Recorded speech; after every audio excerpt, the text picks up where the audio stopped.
वो सामने है, वो ट्रक भी मैं आपको दिखाता हूँ उसके नज़दीक जाके। अच्छा, इन 3 ट्रकों में से ना एक ट्रक में मैं आज बैठ जाऊँगा। अगर मैं बैठ गया ना तो मैं साहब मेरे दोस्तों ने काजम जाट दी वीडियो देख लो सी जिद विच काजम जी कह रहा मतलब कि आज मैं इनू मौका मिलना तो मैं इथों जाना भाग मतलब किसी ट्रक ते बह वजना जे तू ओदी वीडियो वेखियो सी जिद विच वो कहंदा है 2 बलोचिस्तान दे हुंदे ट्रक ते एक इस्माइल खान दा डीजी इस्माइल खान एक डीजी खान हुंदा एक डेरा इस्माइल खान दा हुंदा मतलब ट्रक 2 ट्रक 3 ट्रक हुंदे 2 बलोचिस्तान ते एक इस्माइल खान दा ये आंदा मतलब किसी न किसी ट्रक ते मैं बह के चलिया जाना वापसी मतलब कि इथों भाग जाना। लेकिन लोगन दोस्तों पता बिल्कुल नहीं चल रहा जे कि ना लोगन तो पता भाई वाकया यार ये ड्रामा कर है। लेकिन कोई लोग ऐसे जिन्हें सीधे साधे जिन्हें नहीं पता चल रहा क्या इन्हें वाकया यार प्रैंक हो या हकीकत है या ये लोगन ड्रामा लोगन ड्रामा बना के दिखा रहा है। मैं तुम दसे आज की वीडियो क्या सच है और क्या झूठ है। इंशाल्लाह कोई लंबी चौड़ी अपनी वीडियो कोई नहीं छोटी जी वीडियो बनानी अंदर ड्रामा बेनकाब करना दोस्तों ये बिल्कुल ड्रामा कर रहा है। मैं तुम दसेंदा एक दो तुम चीज़ दसन लगा और ना तुझा गौर करना और तुझा अजमावनियां क्या वाकया हैं तो वो वाकया ड्रामा। तो आज दोस्तों मैं मौसम की पहले तुम गलबात दस दें जे बिल्कुल आसमान ते कोई सूरज तुम नजर ना आ रहा उसी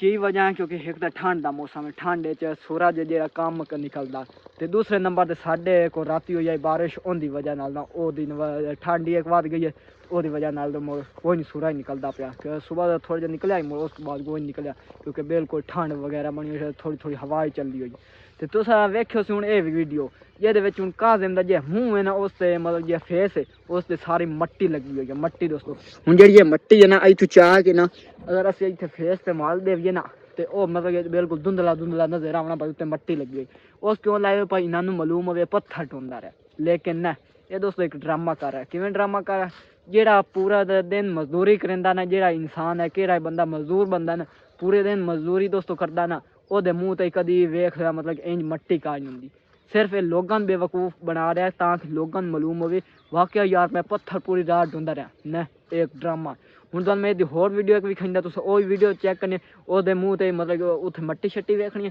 है गल तुम सुननी मोर बाद गल करते हैं हार नहीं मानते। प्रैंक की दुनिया का बादशाह एक ही था एक ही है और एक ही रहेगा वो है काजम जट साहब दोस्तों ने काजम जट की ये वीडियो चेक कर लियो जिस फेस ते बिल्कुल मट्टी है मतलब जे पूरा दिन बेचारा मजदूरी कितनी करेंदा इन्नी ओदे नहीं मट्टी होंदी लेकिन एक ड्रामा कर रहे हैं ताकि लोगों को यार इतना काम करेंदा तां पर इतने मतलब ये हालत गंदी हुई है लेकिन ने इसे लोगन बेवकूफ़ दोस्तों बना रहा हूँ तुम ये वीडियो अगली ओदी वेखियो सी जे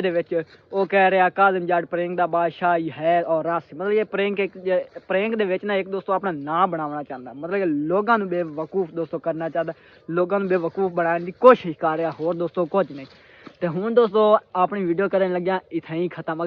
अगर वीडियो अच्छी लगे एक लाइक सब्सक्राइब करना बिल्कुल नहीं भूलना नाल थोड़ा जहा मैं एंड ना थोड़ा जे थोड़ी जी तुम इंजॉय करा देवा इंशाल्लाह जब अपने डेली व्लॉग पोस्ट करने ना अपने मेरे पूरी दिन दे विखावना की करते हैं की याद का माहौल होंगे तो इंशाल्लाह उदा भी लज़त वाली वीडियो बनसी। खैर दोस्तों हूँ तो मैं थोड़ा जहा इंजॉय करा देना क्योंकि ठंड का मौसम है तो इंजॉय तो बहुत गंदी होंगी है लेकिन ठंड के बाहर निकलना ही चाहिए नहीं तो लेकिन फिर खैर वादे घंटा कुछ कर सकते हैं। तो इधे चेक कर लो गन्ने मतलब कि इधे कमान दी फसल खुते इधे सारे गन्ने लगे पे तो आप ही एक बना लिया इधे चेक करो आप छेल के रखियो क्योंकि नाल मैं आखे दोस्तों ने अपडेट दे ली नाल नाल अपना गन्ना चूसा तुझा चूमना आ जा तुझा चूमना आ जा साथ बिस्मिल्लाह अगर तुझा ना चुप कल जी बिस्मिल्लाह चलो भाई शुरू करते हैं। तो दोस्तों इधर मैं पाकिस्तान का झंडा चेक करो लेबर वाले ने काम देखो जिन्हें कमान छिलिया ना उन्होंने काम देखो इधर चेक करो सवाल जो साढ़े पाकिस्तान का ही है ना सवाल झंडा ये सवाल लगा खोता इधर चेक करो पता नहीं उन्हें इतना कहीं निशानी ला गए कि हिसाब अपना ला गए। खैर दोस्तों मैं आखिर दोस्तों को इंजॉय करा रही अगर साड़ी वीडियो अच्छी लगी हो जरूर करना चैनल सब्सक्राइब वीडियो नहीं करना बिल्कुल लाइक ताकि साड़ी हर वीडियो आने तो पहले तो नोटिफिकेशन मिलता रहे। अल्लाह हाफिज़ अपना बहुत सारा रखिए ख्याल।